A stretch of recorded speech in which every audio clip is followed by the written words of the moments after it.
Bonjour Laurent Saint-Martin. Bonjour. Vous êtes député LREM du Val-de-Marne et rapporteur général de la Commission des finances à l'Assemblée nationale.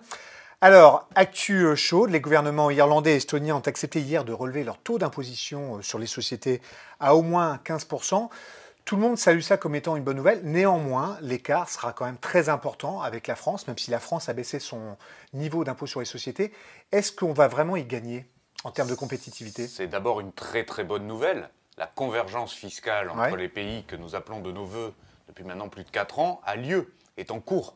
Évidemment, cela ne se passe pas du jour au lendemain, mais on voit bien que le mouvement est en route. Nous, ce que nous avons fait depuis 2017, c'est que nous avons baissé les impôts sur les sociétés, nous avons baissé les impôts de production, nous avons baissé les charges.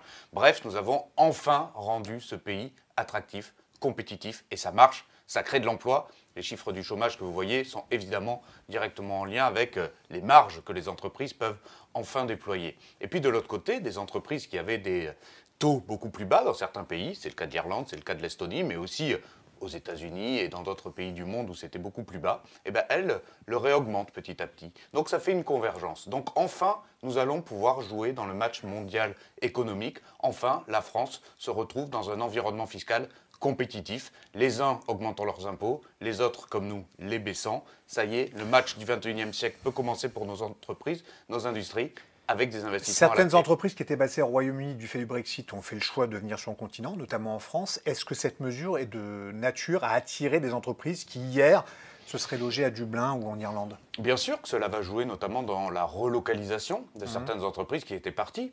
Vous savez, on disait que la pression fiscale dans notre pays était trop élevée pour des entreprises, notamment des entreprises mondiales, qui partaient du territoire français, notamment ce qui concerne la production. Et j'insiste là-dessus, on a enfin baissé les impôts de production dans notre pays. Donc ça relocalise, notamment les industries. Donc la réponse est oui, il va y avoir de plus en plus d'emplois qui vont être créés en France. Et enfin, l'objectif suprême que tous les gouvernements ont voulu atteindre et n'ont jamais atteint, celui du plein emploi, est atteignable dans notre pays. La compétitivité, c'est l'une des lignes directrices d'Édouard Philippe, qui lance sa formation politique demain au Havre. Alors vous avez déclaré récemment que vous étiez d'accord avec lui, parce qu'il a fait une longue interview à Challenge le week-end dernier, pour dire que la maîtrise de la dette, le rétablissement des comptes publics, ça devait se faire une fois la crise achevée, mais que c'était un sujet pour le prochain quinquennat. Alors on voit bien que la droite dénonce aujourd'hui, accuse le chef de l'État de faire campagne avec le chéquier de la France, c'est l'expression qui a été employée par Xavier Bertrand. C'est la maîtrise des comptes publics, on voit bien que c'est un sujet qui, avec le quoi qu'il en coûte, a été relégué au dernier rang des préoccupations des Français. Est-ce que ce n'est pas inquiétant néanmoins dans le cadre de la campagne présidentielle? La maîtrise des comptes publics n'a en rien été mise sous le tapis pendant la crise. Et la période du quoi qu'il en coûte a été une période de financement et d'investissement massif dans notre pays, l'activité partielle, les prêts garantis par l'État, le fonds de solidarité, tout ça a permis à notre économie de tenir, et c'est pour ça aujourd'hui que nous avons une croissance de plus de 6% et un emploi qui repart aussi fort, c'est grâce au quoi qu'il en coûte. Évidemment que cela, par définition, a creusé notre déficit de façon temporaire et exceptionnelle, et a creusé notre endettement. La maîtrise des comptes publics, c'est-à-dire les dépenses de fonctionnement, comment est-ce que demain notre pays sait financer son modèle social, cela n'a jamais été perdu de vue. Et oui, je dis avec Édouard Philippe que lendemain de la crise, quand toutes les conditions sanitaires seront définitivement derrière nous, alors nous devrons retrouver une trajectoire d'assainissement de nos comptes et ce que nous allons commencer à faire dès 2022, commencer à faire décroître notre dette. Alors vous êtes la cheville ouvrière de l'examen du projet de loi de finances, du budget de 2022 à l'Assemblée nationale. En commission, vous venez de finir la première partie. L'examen continuera la semaine prochaine en séance publique. Dans ce budget, une stabilité fiscale, néanmoins, des dépenses qui sont en augmentation. Notamment, Pierre Moscovici, le président de la Cour des comptes, a remis à votre commission, il y a quelques jours, un rapport sur le coût de la crise en 2020. Ce qu'il dit, c'est que sur les 96,4 milliards d'euros d'augmentation de la dépense publique enregistrée l'an dernier, 13,7 sont des hausses de dépenses courantes. Un certain nombre d'économistes, un certain nombre d'experts s'inquiètent de cette augmentation des dépenses structurelles. Quand va-t-on parler vraiment de réduction de la dépense?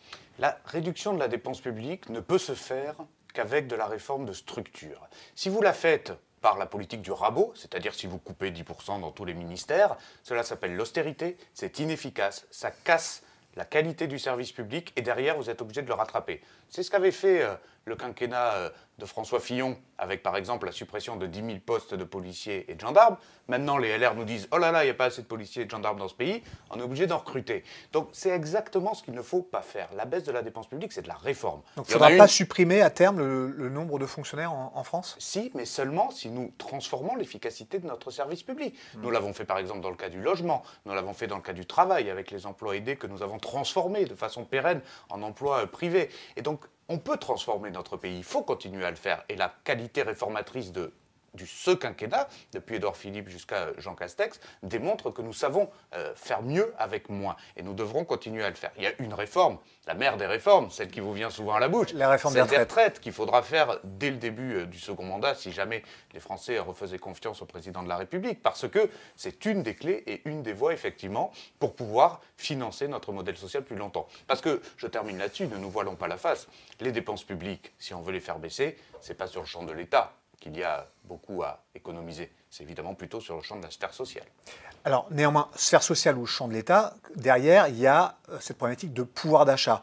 Il a augmenté selon l'INSEE, mais le ressenti des Français, c'est qu'il n'a pas véritablement augmenté. Aujourd'hui, un certain nombre d'indicateurs sont ouverts, la croissance, la baisse du chômage. Néanmoins, il y a ces craintes d'inflation.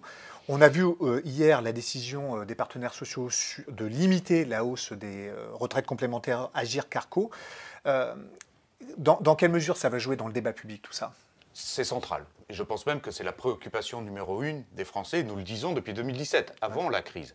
Ce que nous avons fait, c'est baisser les impôts des Français. Ça, c'est un outil que nous avons, nous, pouvoirs publics, et nous, particulièrement, législateurs. Nous avons baissé les impôts des ménages, plus de 26 milliards d'euros dans ce pays. C'est stabilité inédit. Et baisse des prélèvements obligatoires. Absolument. En revanche, il y a effectivement des effets inflationnistes, notamment sur l'énergie en ce moment. Que faisons-nous? Nous anticipons, c'est-à-dire que nous bloquons la hausse des prix et nous empêchons qu'elle devienne insoutenable pour les foyers français. Ça coûte de l'argent à la collectivité, vous savez, puisqu'il y aura évidemment une baisse de la taxe qui va faire un manque à gagner pour les recettes de l'État. Donc, il y a nécessairement des efforts à faire pour que le pouvoir d'achat des Français soit préservé. Donc, d'un côté, on baisse les impôts, on empêche des hausses trop importantes de biens et de matières premières, comme l'énergie, qui sont liées à des cours internationaux, à des cours mondiaux, à des effets conjoncturels. Et donc, tout ceci mis ensemble fait qu'effectivement, vous avez vu les chiffres de l'INSEE, oui, le pouvoir d'achat augmente dans notre pays, même si, et c'est normal, c'est une bataille d'impression et c'est une bataille de tous les jours qui est difficile à mener puisque chacun voit davantage les prix qui montent que ceux qui baissent, c'est naturel, mais il faut regarder statistiques à l'appui. Chaque ménage en France, notamment par la suppression de la taxe d'habitation, par la baisse de l'impôt sur le revenu, ça c'est concret, a vu son pouvoir d'achat augmenter. Prix de l'énergie, pouvoir d'achat, le président de la République va annoncer la semaine prochaine, ça devrait être le 12 octobre, un plan d'investissement intitulé France 2030 qui devrait faire la part belle au nucléaire.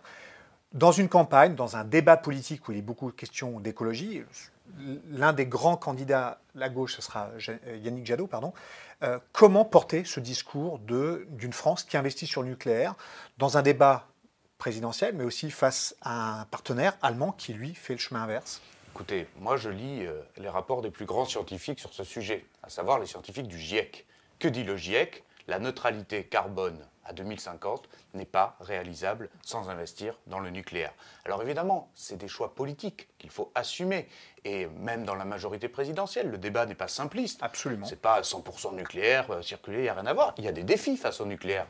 Le défi des déchets, évidemment, le défi des matières premières. Il y a des sujets sur lesquels il faut continuer à investir, justement. Et si le futur plan d'investissement veut faire la part belle au nucléaire, comme vous dites, c'est parce que c'est une énergie décarbonée, et si nous voulons faire de la lutte contre le réchauffement climatique une priorité dans notre pays, avec un actif de souveraineté hérité du général de Gaulle, qu'est l'énergie nucléaire, alors il nous faut poursuivre ces investissements. C'est un choix politique qui doit être fait. En tout cas, moi, c'est celui que j'encourage, parce que oui, l'urgence, c'est la neutralité carbone, et oui, l'urgence, c'est d'investir dans des technologies comme le nucléaire, qui ne sont pas parfaites aujourd'hui, mais qui sont encore une fois, le meilleur moyen d'atteindre cette On voit bien sur le nucléaire, il y a une perte de savoir-faire qu'on a vu de manière épisodique sur le chantier de Flamanville qui s'est éternisé. Louis Gallois, ancien patron de la SNECMA, devenu Safran d'Airbus, oui, de ADS ou de la SNCF, qui est aujourd'hui coprésident de la Fabrique de l'Industrie, dit qu'à l'instar de ce qu'ont fait les États-Unis, la France, d'ailleurs c'est ce qu'elle a fait, vous citiez le général de Gaulle, pendant toute la deuxième partie du XXe siècle, doit organiser le pilotage de cette filière nucléaire et pas forcément passer par des appels à projets. Est-ce que c'est pas là que le bas blesse? C'est qu'on a désorganisé un petit peu cette filière? Oui, vous avez raison, en partie, dans le sens où la chaîne de valeur, par endroits, a été rompue et a été cassée. Souvenez-vous de l'épisode des soudeurs introuvables à Flamanville. C'est révélateur d'une filière qui n'est plus intégrée et sur laquelle vous ne détenez plus la souveraineté. Et vous savez, la relocalisation industrielle, réinvestir dans des formations industrielles, avoir un cap et un objectif pour les prochaines décennies pour faire de la France et de l'Europe au XXIe siècle, enfin, une nouvelle puissance économique totalement indépendante et souveraine sur ces grands enjeux, c'est précisément ce que nous faisons, c'est précisément l'objectif du plan France 2030. France 2030, parce qu'il y a le sujet de l'investissement dans la technologie, il y a aussi l'investissement dans le capital humain et dans la formation qui est extrêmement important. On a abordé cet entretien par l'Irlande, l'Estonie. La France prend la présidence de l'Union européenne l'an prochain. Un certain nombre de pays aujourd'hui, dont les Pays-Bas, disent oui pour relancer les économies, mais aussi tout en réduisant les dettes publiques. Est-ce que ça va être un sujet de frottement avec les partenaires européens, entre la France et certains de ses partenaires européens? D'abord, la crise a démontré que l'Europe avait une formidable capacité de solidarité. Souvenez-vous, au début de la crise, où sont passés les eurosceptiques? Tous ceux qui nous disaient l'Europe va nous mettre par terre, on va être incapable de faire face à la crise. Non seulement pendant l'urgence, il y a eu des outils communs, mais surtout, il y a eu un endettement commun pour un plan de relance. 750 milliards d'euros, c'est inédit. On n'a jamais fait ça. Donc je fais toute confiance, non seulement au président de la République comme futur président de l'Europe pendant 6 mois, pour pouvoir mettre un cap sur plus de fédéralisme et surtout plus de solidarité entre les régions européennes et entre les pays européens.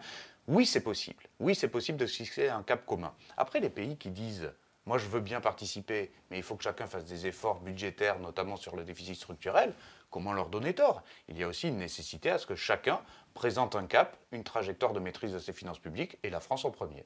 Merci Laurent Saint-Martin. Merci à vous.